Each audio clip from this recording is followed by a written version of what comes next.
Greetings World Walkers, FiOth here, and in this vid I will be bringing you my latest build, the Atomic Magus. This one focuses on burst damage using elemental attacks and status effects, combining the power of the Ritualist with that of the medic. There's a bit of leeway here when it comes to how you can set this up, but I will be presenting you my favorite configuration, suggesting some alternatives in case you want to make something more personalized. Without further ado, let's get to it.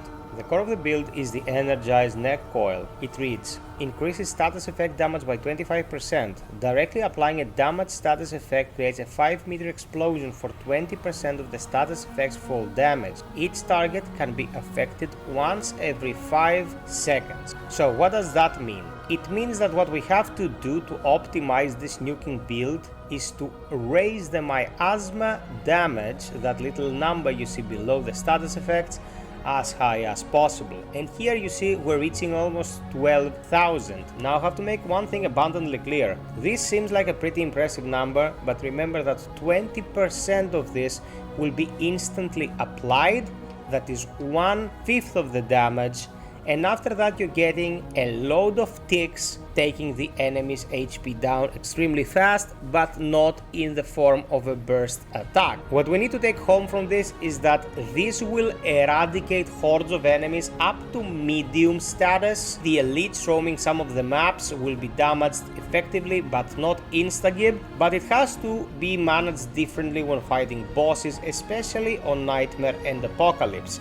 There you will be dealing chunks of damage every time miasma comes back, but for the remainder of the fight you need to rely on the rest of your tools. Towards that goal I made sure that every single one of said tools will be functional and effective as well. Our first ring is the Ahnite Crystal. Deal 5% additional damage for each unique status effect the target is suffering from. This is acquired by playing hardcore. If you don't have it, I will suggest an alternative, but ideally you want to play some hardcore, defeat enough bosses so that you get this. Is extremely effective and can complement pretty much all builds related to status effects. Second ring is the Burden of the Destroyer. Decreases ideal range for all firearms by 25%, increases all damage dealt by 15%. One of my favorite rings, although it's pretty basic in its function. You don't need that much firearm range for this build. We will also be using a pretty close quarters gun, so you will perceive no difference when it comes to this. The 15% damage though is really nice and applies on all kinds of damage you can dish out. Shadow of Misery is our third ring, increases status effect damage by 15%, exactly what we want for this build, hands down one of the best choices. And the Timekeeper's Jewel increases the duration of all status effects applied by the wearer. Duration varies according to status. Now why is this important? If you remember, the energized neck coil states that 20% of all the expected damage from the status effect is dealt in an instant. The longer we can extend the tick duration, the more damage we get. So this is pretty much a needed ring if we want to optimize the damage output of the initial burst and the subsequent ticks that we keep wearing the enemy down. For our weapon, we want the Sparkfire Shotgun, hands down. It is an elemental weapon in and itself, and we want to apply fetid wounds. It states increased critical chance of this weapon by 5% per unique negative status effect on the enemy, max 15 increase, that is 3 effects. And at level 10, this weapon's range, weak spot and range critical hits apply corroded, dealing 4,560 corrosive damage over 40 seconds. For the purposes of this build, it means that the instant you pull the trigger, you apply the status effect and it explodes because of the energized neck coil, creating an instant burst of elemental damage. Let us test it in the range so we can see numbers. You will only be able to catch the DPS there for a millisecond.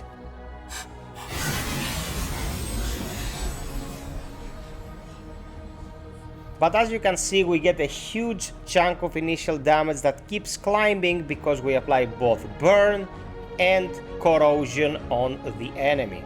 Our mod will be Blood Draw, one of my favorites and overlooked for the largest amount of time. It states that on hit, chains are pulled towards the caster, dealing 1000 damage split equally among enemies and applying 5940 bleeding damage over 60 seconds, but since we have the energized neck coil, this will be dealt pretty instantly, at least 20% of it, and the results will look as follows. As you can see, we get a very nice chunk of damage and nothing was affected by ailments. Imagine if 5 ailments are present of this enemy and the Ahani ring kicks in, multiplying your damage by 5% for each element present. This is devastating, can deal very good damage to larger enemies and pretty much decimate up to 5 enemies in close quarters using the chains to grapple them. For our secondary, I suggest Hellfire or even Nebula.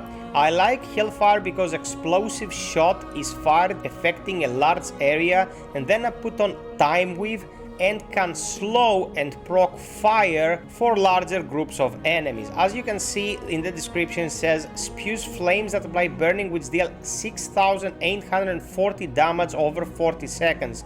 The number itself is pretty crazy, divided by 5 of course, but a simple whiff from this will be enough to kill any small enemy up to Apocalypse, no problem. Here is a demonstration of the mod. As you can see, it deals a burst initially and then it keeps ticking and slowing the enemy. I can't believe I got shot by Barbus back there. Jesus effing Christ. Now for our sword, I would either suggest World's Edge or Spectral Blade. Here I'm running Spectral. We want Tainted Blade. It states increases melee damage by 10% per stack of corroded on the target, max 5 stacks. Easy to reach with this setup. Charged melee attacks apply corroded, dealing 11,400 acid damage over 80 seconds. This is a shitload of damage even when spaced along these 80 seconds, but once 20% of this is a burst damage application, it will look something like this, and it is indeed very impressive to behold. You can get similar results with Horizon Strike, as I said, from World's Edge, but that's a straight line moving forward, whilst Whirlwind allows you to crowd control more effectively around you, creating a defensive barrier. Before we move on to Trace, I'd like to present the alternative I promised you to the Ahani ring. This is the Blood Jewel. Charged melee attacks apply bleeding, dealing 4,464 bleed damage over 80 seconds. This will work with the charged attacks of every weapon, including Whirlwind and Horizon Strike, and apply a bleeding stat, 20% of which you will deal as burst damage. So if Ahani is out of your reach because it is a hardcore item, you can go for this and veer a bit towards the melee direction. For our heart, I'm using Void, and I'm using Void because the medic heals around him for a percentage of the heal he gets from any relic. With this setup, this heart deals 115% of missing health over 0.6 seconds after it gives you the defensive buff, and that health will be applied to an extent across all your allies. It is a 30% application for every single one, dealing about 40 actual HP healing to everyone in the vicinity. Not too shabby, and can save lives in most occasions on the highest difficulty settings. For our fragments here, we want mythic elemental damage for our ticks, mythic skill cooldown for our skills, and mythic mod cost, so we get our mods back faster. We're not investing too heavily on mods, so this 10% will actually help quite a bit. For traits, you can pause. We get Affliction maxed by default, Triage maxed by default, Fortified 10, Untouchable 10, Flashcaster 10, Strongback 5, so we can equip the whole set of Void Carapace, Vigor of 10, Expertise of 10, Amplitude of 10, Barkskin of 10, Endurance of 5, Spirit of 5, and Siphoner of 5. For the Siphoner, I have to break something down. The wording of my Asthma states that it deals its damage as base damage. That means that every application of the ability that you cast is considered to be base damage, and this huge amount of HP will be returned to you to an extent because of Siphoner.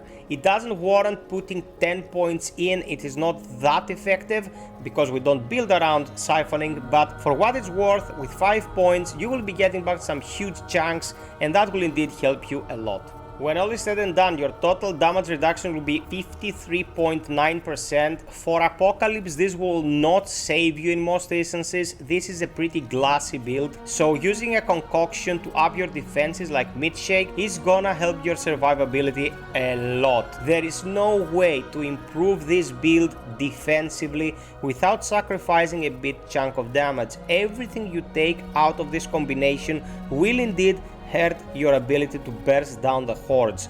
So you might go for something slightly different, and I'll be very interested in hearing about it, or rather reading about it, in the comment section below.